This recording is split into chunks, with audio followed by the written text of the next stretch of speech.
And in fact, I think I included a slide, couple of slides. 1,000 times more? Yes. Than what was dropped in Hiroshima? Yes. And that's what this meteor just 2 months ago was capable of doing?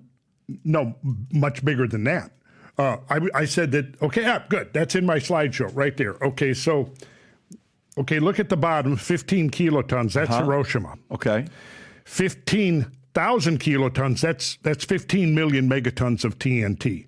That's the size of the largest hydrogen bomb tested by the United States. 15,000 kilotons, that's the largest hydrogen bomb tested by the U.S. Yep. Now, the Soviet Union in 1961, I believe it was, tested the Tsar Bomba, which was 50 megatons. So it was 3 1/3 times bigger than this. Okay, so the impact of that object, that asteroid that passed between Earth and Moon, would have been about 600 megatons. Now, the average size of the bombs during the peak of the Cold War on the U.S. arsenal was less than a megaton. So if you could imagine 600 megatons, that's 600 hydrogen bombs going off if that thing had hit the Earth. What would have been the consequences if it would have hit the Earth? Well, you would have had a fireball about 3 miles wide going up. You would have had about a 6.7 to 7.0 earthquake. You would have had winds near the fireball of up to 8,000 miles per hour moving outward. You would have had a shock wave that would have blown your eardrums out 20, 30 miles away. Probably if it was a populated center like East Coast or West Coast, you'd had 1 million people vaporized, and you'd probably had another 2 or 3 million die from secondary effects. It would have been hell. And it would have had global consequences. It would have affected global climate probably to the point where it could have disrupted agriculture for 3 to 5 years until all the dust and soot from the fires, the secondary fires, because that impact is going to blow stuff up in the air, right? And that debris is going to fall back to Earth, and it's going to create a whole bunch of secondary fires. So why did the media not really cover it much? And it's just kind of like, yeah, it happened, and there wasn't too much of a worry and concern about it. Again, I think it's because it doesn't fit the contrived narrative. Why doesn't, though? Why wouldn't it fit the narrative? To me, it would. And to me, it should deserve a much, much higher priority. I collect this stuff since the late 80s. I've been collecting information on near misses. There we go. NASA plans for a doomsday scenario of asteroid with 72% chance of hitting Earth in 14 years.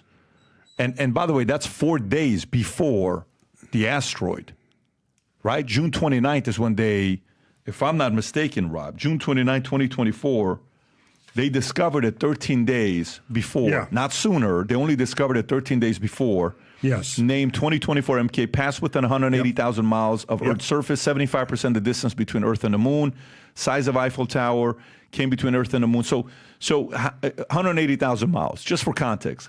Is that a big deal? Or is that not, like, it was almost a missed? That is, in astronomical sense, that's like a whisker. And see, here's the thing. If it comes that close, see that? You got a picture. These things are out there orbiting the sun, right? A lot of them are, think of it like a cosmic ping pong game. And a lot of these things, like comets and asteroids, that are circling in an orbit that takes them out to Jupiter and back to the sun again. Well, do you remember 1994, summer of 1994, July, when 21 objects of a fragmented comet plunged into Jupiter? Rob, Shoemaker-Levy, Levy 9. Shoemaker-Levy 9. And pull up some images. There we go. Okay, so this happened, yes. This was an incredible, this was at the time the most watched astronomical event in history. If you go down there to the lower right, you're going to see, okay, click on that, open it, and you'll see that that is what is called the chain of pearls. Now, here's what happened. This thing is out there, picture. It's circling, going into the sun, going back out, going behind Jupiter and coming back in. It's a big elliptical orbit. Each time it's going out there to Jupiter, Jupiter's gravity is pulling it in closer and closer. Okay, the last time before it was discovered, it has just passed within Jupiter's gravity field. Jupiter's gravity field is so powerful that it literally ripped a single comet nucleus into 21 pieces. And that's what you're seeing here, the so-called string of pearls.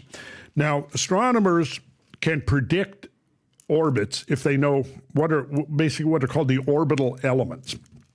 And so it took 3 months of observations, and you've got enough of the ellipse, the orbital ellipse, to reconstruct the whole ellipse. You've also got data on the velocity.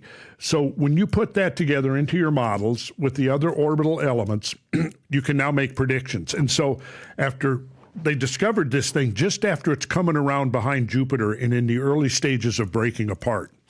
So as it moved around the sun, all of this stuff gets strung out, like they called it the string of pearls in space, comes back around, and after 3 months of observations, they projected it forward to where it was going to cross Jupiter's orbit again, and then realized that where it was going to cross Jupiter's orbit, Jupiter was going to be right in that spot.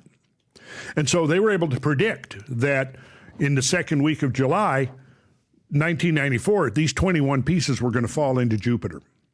Now, one of the things, and I think I probably put some of this in my slideshow, is that we're discovering that, yes, okay, Rob, go back to the diagram there of the comet nucleus. Come down, right, stop. Go up to where you've got the drawings. You're right there. Go to that one. No, now you're going to, well, he's going to play, there we go. Okay, so this is now the model of a comet nucleus, and it's basically an icy matrix, and within that icy matrix, you've got all of these chunks and pieces. When that matrix fragments, you now get all kinds of sub-nuclei, yeah, so you got a Halley-type comet nucleus. So what happened? You had a single object like this that got ripped into 21 pieces. Now, if it hadn't plunged into Jupiter, each one of those 21 pieces could have spawned a whole nother generation of cometary debris. Now, do you know, are you familiar with the explosion in Siberia of 1908? Yes. Okay. Yes, it's called the Tunguska event. Tunguska event, yes. The Tunguska event of 1908 was probably a piece of a comet. It was about 150 feet in diameter, and it had, what's interesting about that is the explosion, the energy of explosion of that Tunguska event was about 15 megatons. That's the estimate. So conveniently, we've got a natural event that was about 15 megatons, but we know the destructive potential of a 15 megaton explosion because we tested bombs with that level of energy released. So I don't know the area, the area here, but if you look at Atlanta, you know 285 that goes around Atlanta? Okay. If you look at the area inside of Atlanta, inside of 285, the urban area, it's about 800 square miles. That is about the same area that you see in that picture right there of total devastation. So in other words, a Tunguska explosion, 150-foot wide meteor or piece of comet coming in. Now, important distinction here. Tunguska was an atmospheric explosion rather than a direct impact. What does that mean? Well, it means that it never reached the surface of the Earth. It didn't hit the Earth and explode a big hole in the ground. It exploded in the atmosphere. Got it. It was going some 40,000 kilometers an hour. I have some of the details that I wrote down here. Asteroid the size of a White House. It destroyed 2,000 square kilometers. Yep, about 800 miles. And then they said this happens every 500 years. By the time it hit our atmosphere, it was going 40,000 kilometers per hour, exploded like a hydrogen bomb. Yeah, like a 15 megaton hydrogen bomb. And it had that exploded, like if you had, and first of all, the number 500, I could show maybe I'll come back at some point. We can dive into some of these questions deeper. I think that that's wrong. I think that we have to look at once or twice a century. I think that's I don't know. You think it's once or twice a century? At least. Okay. At least. Yes. And Rob, there's a clip because and this hit Russia, right? And there's a Siberia. Siberia. And there's an opening, trying to see which clip to show that shows what it looks like now. There's an image if you can pull up. I wish I could find it to show it to you, Rob. Yeah, there's a video that actually shows what it would look like if it were to hit. I don't know if you have it or not. Let me see if I got this here. So for you, you're saying it's not 500 years. You're saying it's more likely to happen more often. Now let me ask you this: when you're talking about Jupiter, right? Mm-hmm. And you say the gravity field. Yes. Is there? That's the one right there, Rob. That's the one right there. That look right there. So that's that's called the Great Swamp. Like that's right under the epicenter, and the area of devastation where the trees were blown down is way bigger than what we're seeing right there. But the forest is growing back very quickly. You know, I mean, here it's well over a century now, and the forest is regrowing. Yeah. The Great Swamp is Earth. Does the gravity field, Randall, of Earth set up in a way? Because if there's so many meteors that going by, how come we don't get hit by it more often?